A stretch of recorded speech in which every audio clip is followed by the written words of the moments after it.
Welcome to the Take the North podcast. I'm David Haugh from the Mully and Haugh Show on 670 The Score. Dan Wiederer from the Chicago Tribune covering the Bears down in Westfield, Indiana. The Colts and the Bears crossover practices have begun, are in earnest underway. Dan, how much fun is it to cover practice away from Halas Hall and to see the Bears hit bodies that aren't employed or teammates?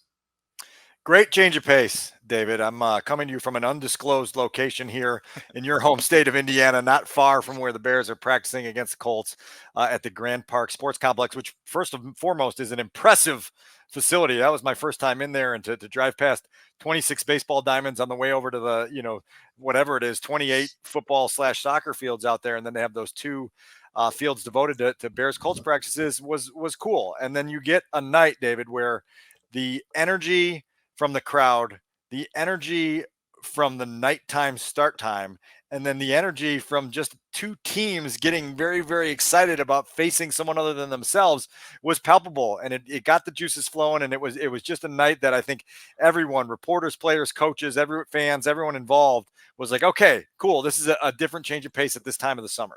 So we'll get to the details in a second, but I think big picture, you describe what is the break of training camp because it breaks up the monotony. But I just wonder, when you have two teams that are coming off of bad years, do you get a sense that are you going to get a good sense of how good either team is, if you know what I mean? Because I think if the Bears were going to Chiefs camp, you might see, a little bit difference in terms of depth and talent and a lot of things. Is it better or worse to have two teams that are maybe similarly matched and maybe similarly flawed?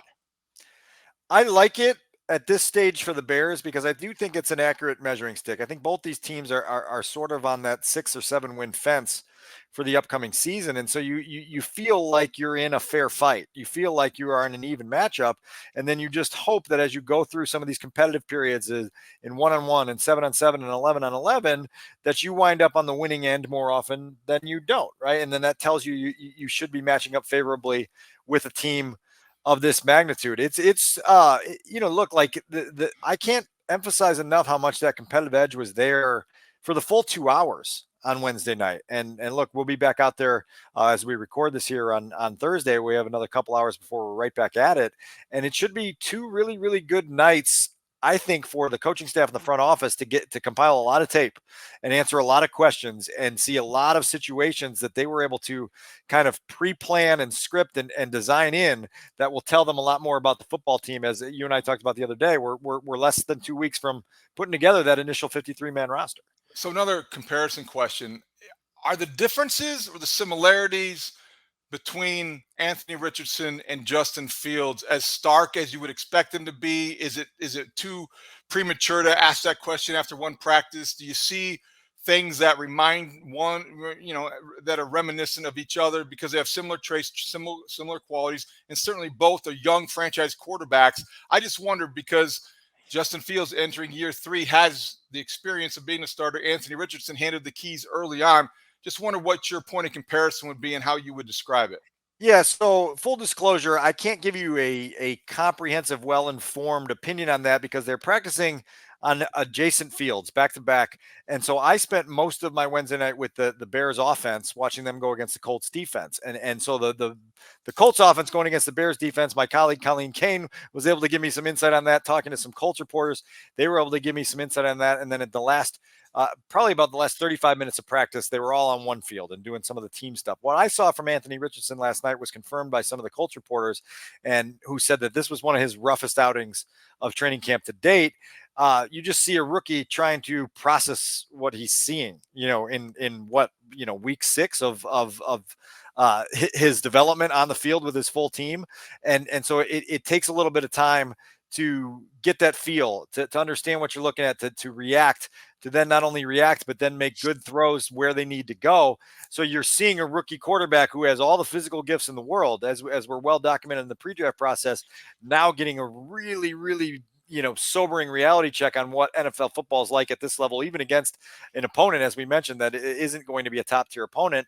Would like to get a little bit more look at that tonight. I can give you a better answer when we get to our next episode. But I think the comparison is that Justin at least is in year 3, and you see a quarterback that's a little bit more in command of everything that's happening around him than Anthony Richardson here as a rookie, who has obviously been named the starter and been given that torch a little bit sooner than Justin was 2 years ago. Okay, let's focus on things we can know then, because I know that's kind of a hypothetical, conceptual question. So Nate Davis was in full pads, DeMarcus Walker in full pads. Nate Davis did not participate as much as maybe one might expect. Still seems to be some, I don't want to say mystery surrounding his status, Yeah. Dan, but you talk to people and know some people involved with the Titans organization, and I don't know that anybody or the people that I've talked to down in Tennessee are that surprised by what's happening. One chuckled and wasn't surprised at all. Are you able to, now that he is back on the practice field in the fold, as you're around the team, any more light to shed on the future and what's going on with Nate Davis? You don't have to apologize for using the word mystery, because this is a mystery and it will remain a mystery until it's not one. And it won't be one once Nate Davis puts together an entire week of practice where he's in pads and he's completing an entire week of practice without having to take a practice off. And we haven't seen that since he became a Bear, really. He participated in the mini camp in June and was able to make it through that week without any setbacks, but he voluntarily skipped the voluntary organized team activities in the spring and then has been in and out for 7 of the 14 training camp practices that we've had to this point. So look, like again, this is an eye test and it's a attendance check here on Nate Davis. Like, how many days in the week are you going to participate in a full practice? And until you have 3, 4, 5, 6, 7, or 8 of those in a row, it's fair that everyone asks questions. Or until you tell us, oh, hey, we're managing a injury to X body part, and this is how we're going to kind of, manage it and control it. All questions are on the table, and that's a decision the Bears have made, and so the mystery is one that was self-created by the team and the player, and we are more than justified in calling it a mystery. How would you describe the offensive practice against the Colts, or the portion, or whatever you focused on? What was your biggest takeaway from the first crossover? Yeah, look, like I mentioned to you that the intensity right away was elevated, and you could feel it from the stands. I think the first rep, I don't have the Colts roster in front of me, but the first reps in one-on-ones was a Justin Fields pass to DJ Moore that was broken up, and there was like an audible gasp as the ball was in the air, and then a roar from the Colts fans when it was knocked to the ground. And you're like, okay, here we are. This is live action where one team wins and one team loses, whereas opposed to Bears on Bears training camp, somebody on the Bears always wins every rep. It's like, oh, that was a good play by the defense. Oh, it was, whatever. So you had that throughout the night. And I think that's a good environment for this offense to be in, to kind of feel that a little bit and to be challenged and to lose a little bit and then to try to fight back from the losses and then to win a little bit and then to try to keep that success rolling.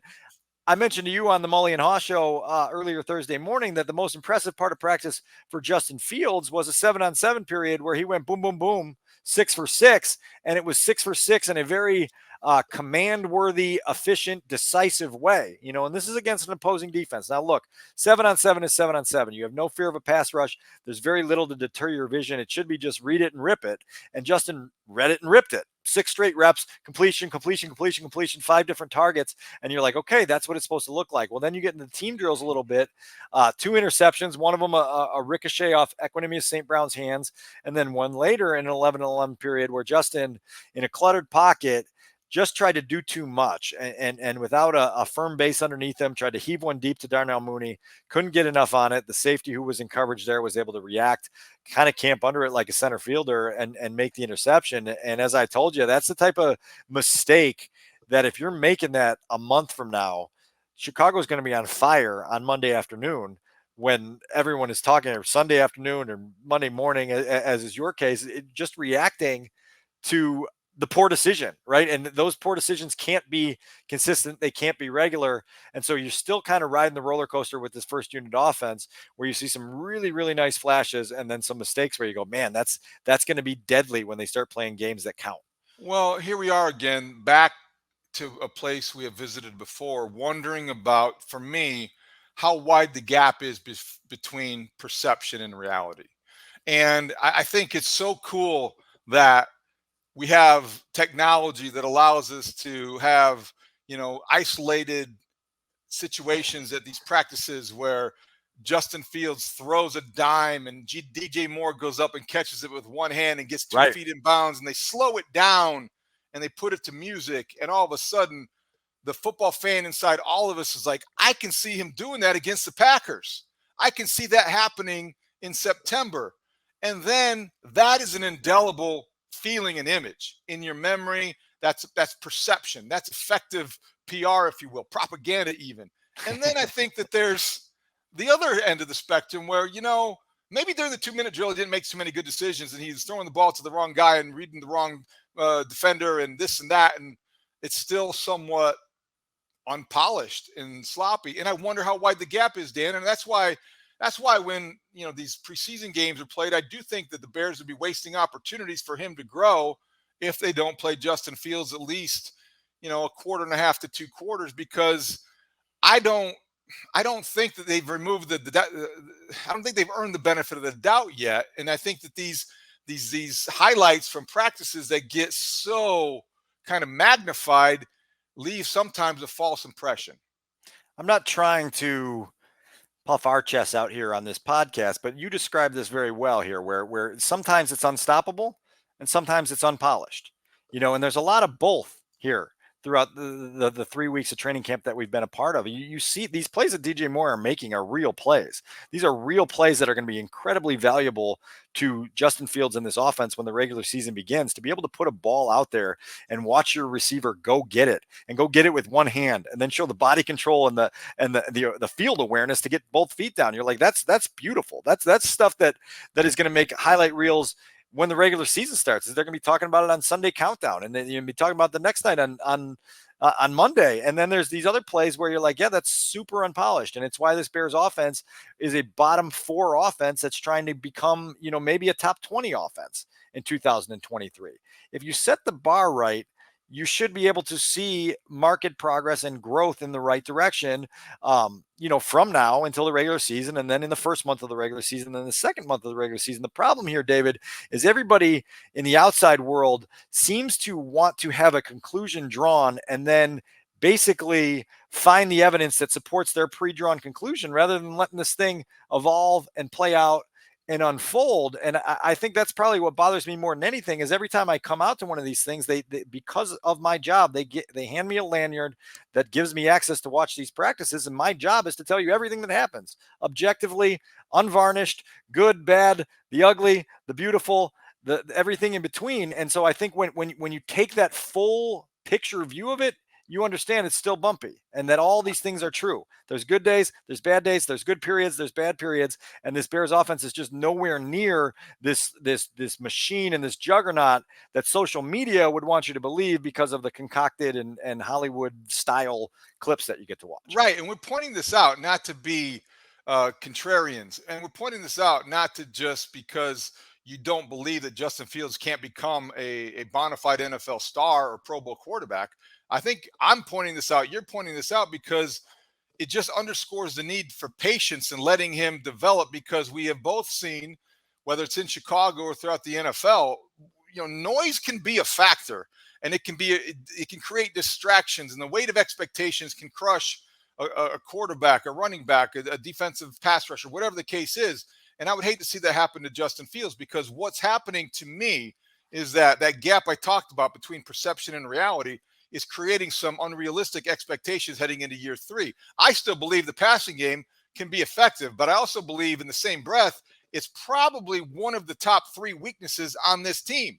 If you're looking at, defending the run, rushing the passer, throwing the ball down the field. I mean, that's not a knock on Justin Fields. Doesn't mean he can't do it, but they haven't done it. And I'm a believer in experience, and I just think that there's a lot of room to grow, and being patient is the best way to go. Doesn't mean he can't get there. It just means it might take a while. You know what else you're a believer in, and what most of the NFL is a believer in, is consistency, right? And consistency is going to be what separates the really good quarterbacks in this league from the guys that are oh so tantalizing, but always just a tease. I mean, Jay Cutler was breathtaking at times during his Bears career, made throws and played games where you're like, that's it. That's why they traded all those picks away. That's why they felt like their Super Bowl Express had a driver. And then you got, 8 years into it and you said, boy, that was a weird 500 existence. We won as often as we lost, and it just was what it was. And so, look, like I think you make a really valid point that if you're expecting a top tier offense in the first 4 or 5 weeks of this season, you're just setting yourself up to be disappointed. And that's up to you. Like every fan can make their own judgments and expectations how they see fit, and they can trust the eyes of whoever they want to trust during these months. And you can gravitate towards things you want to hear, or you can gravitate towards things that give you a fuller picture, and challenge some of the things that you believe in. I think internally, one of the things that we've talked about on this podcast for more than a year now, Luke Getsy and Matt Eberflus do a wonderful job inside that building of keeping everything grounded, everything in perspective, everything centered. And so I think internally the expectations are set exactly right. And now they've just got to kind of manage what they're reacting to inside the building, with a lot of the noise and stuff that does become part of it. It does become part of their world once the regular season starts and all this stuff starts to amplify. They are the least, or should be the least, of anybody's worries. I really am impressed with the way they continue to be consistent with their approach and mindset, and the way they're coaching these guys. And look, Dan, just before we move on from the quarterback conversation, it's just, you're in Indianapolis, you're watching the Colts, and I think that this is a great reminder, because what's happening with Anthony Richardson, without being a Colts expert, what's happening with Anthony Richardson to me also just amplifies and accentuates what's the problem in the NFL now. The default almost has become, draft a quarterback high, let him be the starter from day one, let him make mistakes along the way, where it really should be the opposite. It should be the Patrick Mahomes example. Sit a year, maybe gain some experience, get some seasoning, and then go into year two with a better chance. And maybe that is, a redshirt year, if you will. We talked about that in the last pod. We talked about whether or not, in retrospect, could Justin Fields have benefited from either getting the starting job earlier his rookie year or not. But I just look at what the Colts are doing. They're setting themselves up for boom or bust, and they're talking about, you're talking about unrealistic expectations. This kid in Indy is being praised for his athletic traits, which are obvious, but I just don't know if you can expect a young man to make that transition so quickly. And I think that's just indicative of what we're talking about. We're in such a hurry for these things to happen in the NFL that it does require patience that not everybody has. Well, right, and not everybody is ever going to have it, and like I think you make a couple really valid points there in terms of just the crescendo of hype that seems to now build, because they look like there are so many more conversations being had, there are so many more outlets for people to get a mass volume of information that floods them with either hope or dread or beyond adrenalizing excitement, right? On Thursday night, on Football Night in Chicago, on NBC Sports Chicago, I am interviewing the author, Matt Lombardo of fanbuzz.com, who has a top quarterback rankings 1 through 32 that has Justin Fields 7th. Okay. Justin Fields 7th. Now, I have a lot of respect for Matt Lombardo. I just because he's a professional doing the work, I'm not that familiar with what he does. I'm looking forward to interviewing him.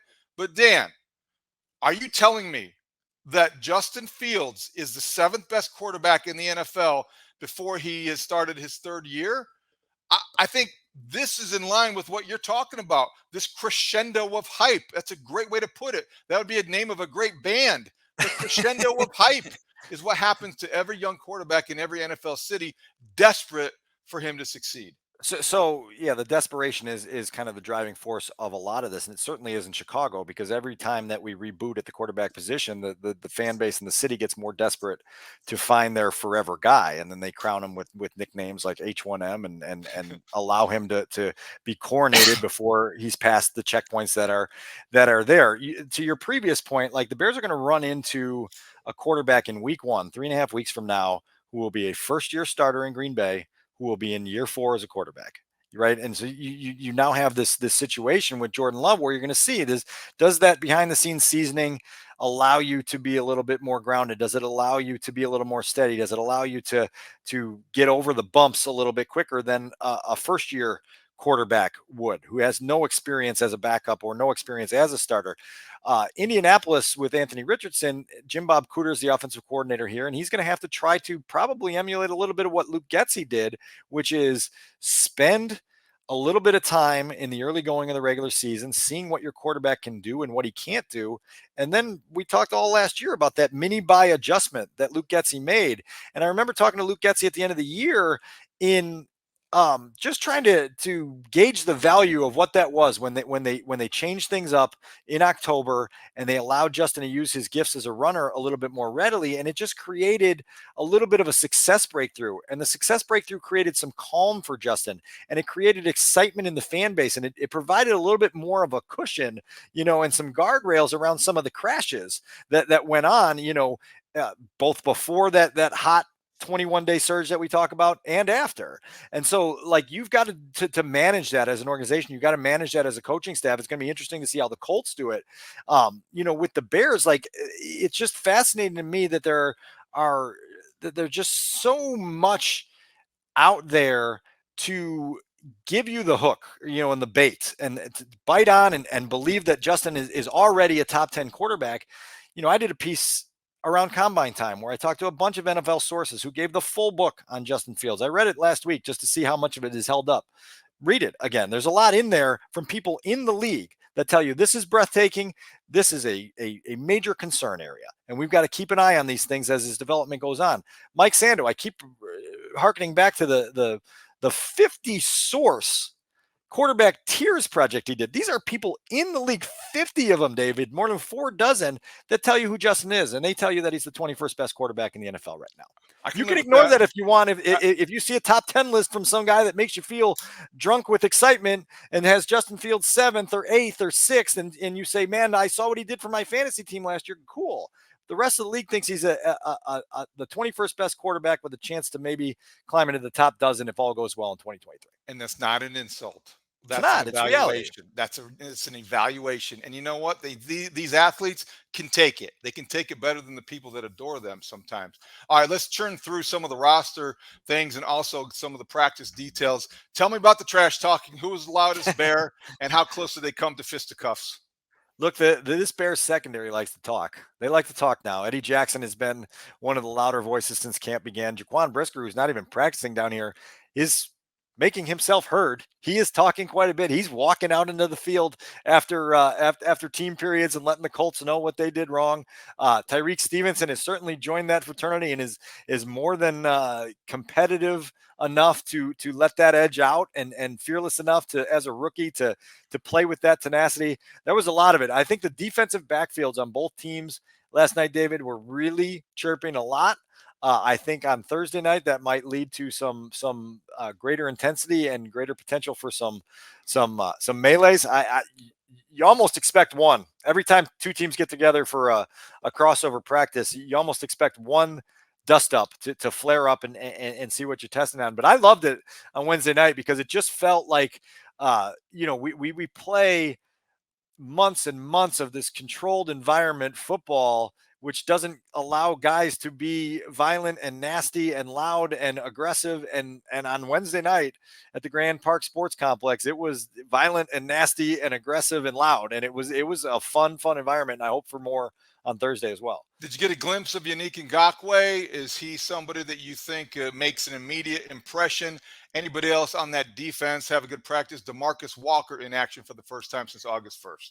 Yeah, very limited again for DeMarcus Walker. I think they're going to be careful to just make sure that he comes back from whatever injury he had and gets his conditioning back where it needs to be before they turn him fully loose. Yannick Ngakoue still continues to do kind of the slow build up to where they'll let him free. I think they feel really strongly that at this stage of his career, he doesn't need a whole lot of this stuff in August to be ready for September, particularly at the position he plays. And so it'll be a little bit here, a little bit there, and that they'll turn him loose.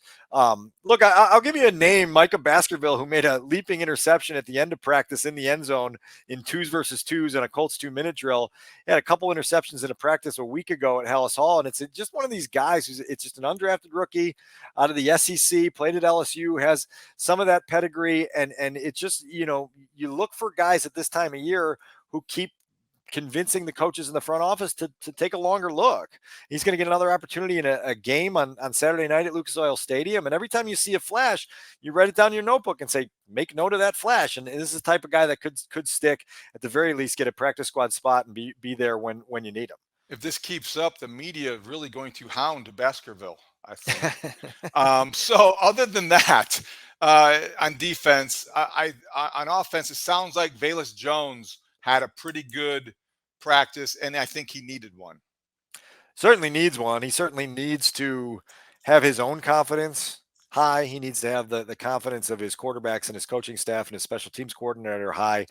Made a diving catch right away in one-on-ones from Justin Fields in the end zone. Made another one during a 4-minute period at the end of practice, which was beautiful down the left sideline, and was fired up after it. Another guy that was letting his emotions out and playing with that raw passion. It's good to see. But look, like we've talked about this 100 times now since last October when he started to have some of those yips catching punts. Velus Jones needs to be a special teams weapon for you.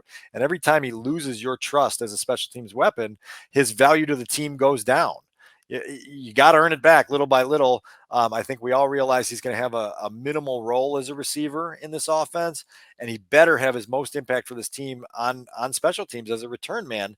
And you really can't test that stuff out fully until you're under game conditions. And in game conditions, it's been really shaky both last season and then obviously a week ago in the preseason opener. Roshan Johnson, more reps with the number one offense. Is that a sign of anything? They just want to get a good, long, hard look at him. Yeah. So look, like this is another guy that you want preseason game action. You want live tackling. You want to see what it looks like when people are trying to take him down, and he's able to use some of his self-proclaimed violence. Like he likes contact. He likes running through contact. He likes having the opportunity to show off a skill set that has good vision, good athleticism, and then just some of that toughness to break tackles. He's also been such a very willing blocker and a reliable blocker in terms of understanding his assignments. That's what this coaching staff has been drawn to even since the pre-draft process, is having a guy that has this well-rounded skill set where he can be a weapon as a ball carrier. He can be a option for you as a pass catcher. He can get in there as a blocker and help the rest of your passing game flow. So the more extended time you have to take a look at Roshan Johnson running with the ones, the better you feel about your future, because this is a draft pick who has a chance to make Deontay Foreman irrelevant, Khalil Herbert irrelevant at some point, and so we'll see which direction it heads, but certainly the Bears have seen enough to start giving them a little bit more of those looks. And then again, like you want to go into Saturday night with the lights on and the stage a little better, a little bigger, and see what Roshan does with opportunity number 2. Had some nice runs against the Titans in week 1, and I think he's looking forward to more opportunities just like that. How do tight ends look, and when will the big dog bark? I will tell you this: the big dog's always barking. Aaron Rodgers' favorite team at Mercedes-Lewis he's out there. That dude's big now. Like his nickname is not just a joke. That is a big dude out there, and he runs around. He's not a little puppy at all. Robert Tonyan, nice touchdown catch at the end of I think it was the 4-minute situation last night from PJ Walker. Really nice play in the end zone. I think Cole Kmet is just so well-rounded. I mean, you know how the Take the North podcast feels about Cole Kmet at this point. And I enjoyed talking to Cole after the practice on Wednesday, because he was one of those guys who genuinely seemed to enjoy the entirety of the night, from just the ambiance to the competitive spirit, and then said, look, like, you'd look up in the stands and there were Bears fans cheering for you, and then you'd walk down and you see Colts fans who had ND gear on cheering for you as well. And so Cole felt a little bit of a homecoming coming back to Indiana and feeling loved by just about everybody. Back home again in Indiana. I can almost hear the tune in my head. All right. So before we wrap this up, that's your ringtone, isn't it? That's your ringtone. It's my ringtone. Yeah, exactly. Right on my phone right here. So I asked Dave Wannstedt this question on both radio and TV. And I wonder this, when coaches at this stage, it's still mid-August, but when they get together and they see them compete against other teams, and you get a sense after training camp is concluded, do you think the Bears know or sense or think they know what kind of football team they have? Do you think they are excited because, like last year this time, they probably knew they were going to struggle? I wonder if this year, this time, 365 days later, give or take a couple, that they believe they're going to be something more physical, more athletic, more competitive, whatever it is. What do you think the Bears think they have as a coaching staff when they look at what's going on at training camp? So this is a great question, and I'll answer it by kind of evoking the words of Alan Williams from Wednesday night, who was asked sort of directly, do you have a feel right now for the kind of defense that you have coming together? And in Alan Williams' form, he kind of sidestepped the question, and you're like, okay, here's a coach sidestepping another question that should have a direct answer. But then he kind of elaborated on it and said, look, like we've got too many defensive players that have been missing time. Brisker's out, Tremaine Edmonds is out. These are two guys that you expect to be a huge part of your defense. DeMarcus Walker's been gone for a while. They didn't have Unique Ngakoue 2 weeks ago.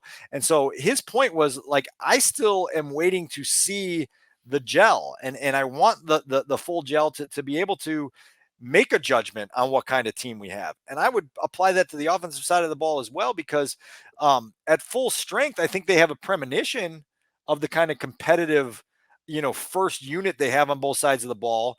But when you're missing key pieces on both sides of the ball, then you have to scratch your head a little bit and go, oh man, like how much do we trust our depth? How much do we trust our safety depth, our linebacker depth, our front four depth? How much do we trust the depth on the offensive line if Nate Davis is going to be in and out all year? And so I think there is a little bit of that guessing game that they would like to get a better answer from. Obviously, you're going to have an opportunity Thursday night. You're going to have an opportunity Saturday. You're going to have another week, and then basically you're into the regular season. I think the hopeful side of the Bears coaching staff sees a team that is more talented, is deeper, has an opportunity to go win more games than they had an opportunity to win a year ago. But this league is weird, and there are potholes and landmines all over the place. And when you're kind of stepping through that minefield, you don't want to be like, aha, we've made it, and then you step on a mine and you haven't made it. And so we'll see where it goes. But I think they're hopeful, but I don't think they've seen a team practice or play at full strength yet, and so it leaves you guessing. And likewise, there are hidden opportunities along the way that you can also take advantage of in every NFL season. And the fun part is that those both paths look open this year, whereas last year, I don't think anybody could convince reasonable football people that the Bears were going to do anything but struggle. So that's interesting and something to keep an eye on. Last thing, Dan, I know you like your Colt Komets and you have your favorites, and I thought of that the other night when I saw Robbie Gould throwing out the first pitch at Wrigley Field. Cubs versus White Sox. There's Robbie and his kids singing the seventh inning stretch. Love having him back in town. Would like to have him on the score. He's welcome on any show, anytime. Why is he not in an NFL training camp? Where is Robbie Gould going to spend the fall? I have no idea. First time for Robbie at Wrigley Field, getting to throw out the first pitch and sing the stretch. Oh no, wait, it's an annual occurrence. He gets out. He gets out.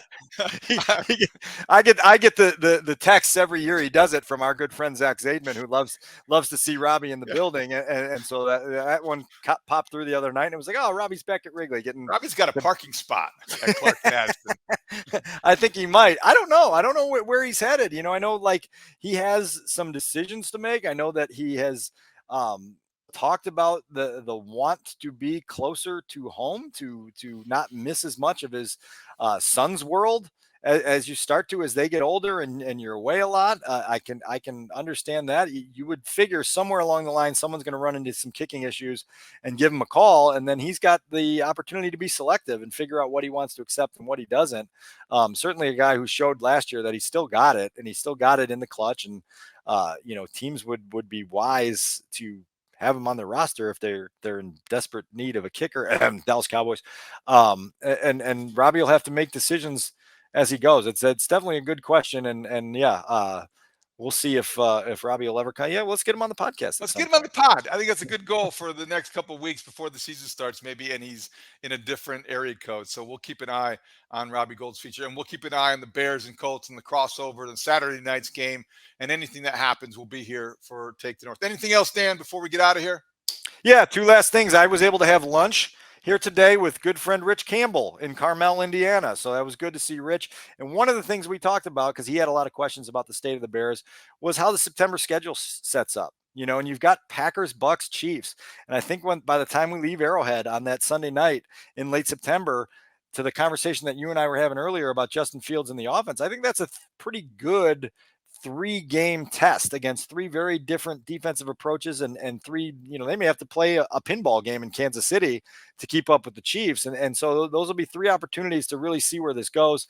I think Rich still has that Bears curiosity percolating through him as we went through that schedule. I thought, David, yeah, this is going to be great. I think we're going to know a lot of the questions that you and I have been kind of volleying back and forth like a tennis rally here, when we get to October 1st, we're going to go, it's a lot more clear now on where they are and where they still need to go. That's great. Give Rich my best. It's great that he's still following everything down there. We got a Friday morning tea time, so the day off tomorrow. Well, that's shocking to me. That's really that's really surprising. That's out of character for you to be on a golf course when you have a few hours free. All right, so we'll wrap things up here. We'll be back when the news happens and with updates as they warrant. We appreciate you joining us on the Take the North podcast. You can get it on the free Odyssey app or wherever you get your podcasts. You can watch us on the 670 Score YouTube page. For Adam Studzinski, our ace producer, for Dan Wiederer from the Chicago Tribune, I'm David Haugh from the Mully and Haugh Show. We'll talk to you next time on Take the North. Great talk. See you out there.